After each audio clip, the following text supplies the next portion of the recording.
이 얘기를 좀 해볼까요? 문재인 대통령이요, 새해를 맞아 특별 사면을 오늘 발표했습니다.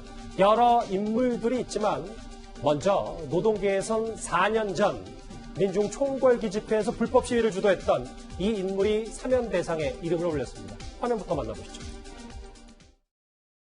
배짱 좋게 밥을 먹고 배짱 좋게 잠자라고. 알았지? 위원장님 힘내십시오. 감사합니다. 하지 말라 하는 감이 있습니다.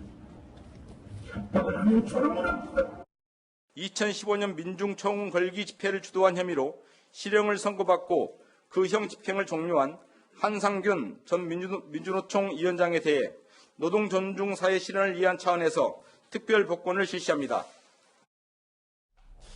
바로 한상균 전 민주노총 위원장인데, 이현정 의원님. 네. 오늘 좀 특별 사면에 이름을 올렸는데 이것을 두고 문재인 정부의 노동계 본격적인 끌어안기 아니냐, 총선을 앞두고 뭐 이런저런 얘기가 나오고 있습니다. 최근에 사면이 이제 문재인 정부 들어서 세 번째 이루어진 사면입니다. 이번 사면 같은 경우는 이제 아마 시점도 이제 내년 총선을 앞두고 사면한 것이기 때문에 그런 의미도 있는 것이고요. 더군다나 지금 최근에 민주노총이 한국노총을 제치고 제1노조가 노총이 됐습니다. 이제 그런 상황에서 바로 한상균 지금 전 민주노총 위원장에 대한 사면 복권이 있는 것인데요. 저는 이제 오늘 보면서 특히 김호수 법무부 장관이 노동 존중 사회에 대한 이제 기여를 했기 때문에 하는 것이다라고 이야기를 하는데, 자, 이런 식이면 앞으로 노동계 인사들 구속된 사람들은 다 사면해 줘야 되는가라는 의문을 제기를 하고 싶습니다. 자, 아시겠지만 이 한상균 민노총 위원장은 2015년도 이 서울 광화문에서 있었던 민중총궐기, 즉 폭력 시위를 주도한 혐의로 구속이 된 겁니다. 이게 어떤 면에서 보면 노동 존중이 아니라 불법적인 폭력 시위를 주도했고, 당시 아시겠지만 엄청난 피해가 있었는 그런 상황 아니겠습니까? 당시에 경찰이나 뭐 버스가 부서지고 이런 상황에서 결국 있었던 그 책임을 지고 지금 했고, 또 본인이 또 조계사로 도피를 했는 그런 상황이었죠. 예. 자, 그런 사람에 대해서 지금 노동 존중 사회에 대한 이제 역할을 했기 때문에 사면 복권해 준다는 것. 그럼 앞으로 이제 이런 식의 어떤 구속은 다 이런 식으로 사면해 줘야 되는 것인지, 국가 사면권이 이렇게 행사돼도 좋은 것인지 의문을 제기하고 싶습니다. 그런데 김상현 평론가님, 네. 이 민주노총이요, 네. 내년 총선을 앞두고 정당 창당까지 고려하고 있다라는 보도도 나왔어요. 그러게요. 저기 연동형 비례제가 이제 지금 통과가 됐잖아요.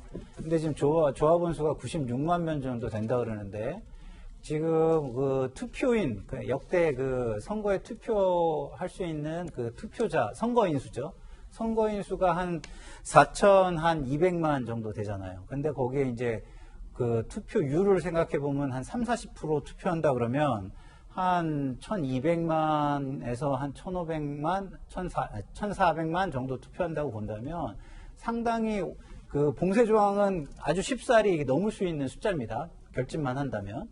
그리고 거기에서 5%에서 한 8% 이 정도로 얻을 수 있는데, 진짜 이렇게 된다면은 제가 볼 때는 민노당이 정치적인 실체로 등장하게 될 가능성도 있다. 물론 과거에 민노당이 그 투표에서 일사불란하게 투표를 했는지는 뭐 정확하진 않습니다. 예. 그렇지만 만약에 그걸 전제한다면 뭐 상당 의석을 뭐 한 3-4석 정도는 충분히 차지할 수 있는 상황이 되지 않을까, 이런 생각도 듭니다.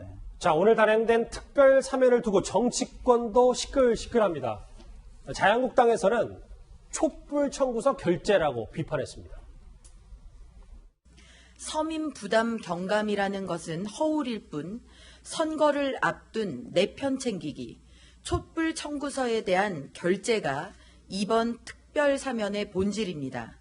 코드 사면의 선거 사면입니다.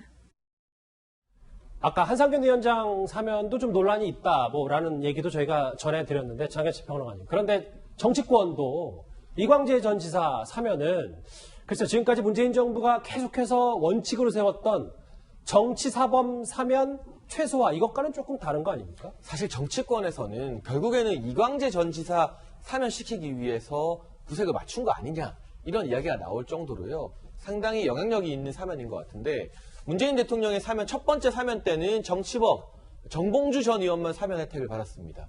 두 번째 사면 때는 정치인 누구도 해당되지 않았었는데, 이번에는 한상균 위원장 논외로 치고요, 예. 이른바 진보 진영에서 2명, 보수 진영에서 2명, 기계적 균형을 맞춘 것 같긴 합니다.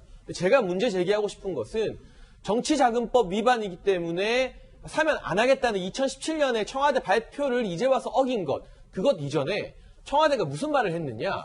부패범죄가 아니라는 말을 했어요.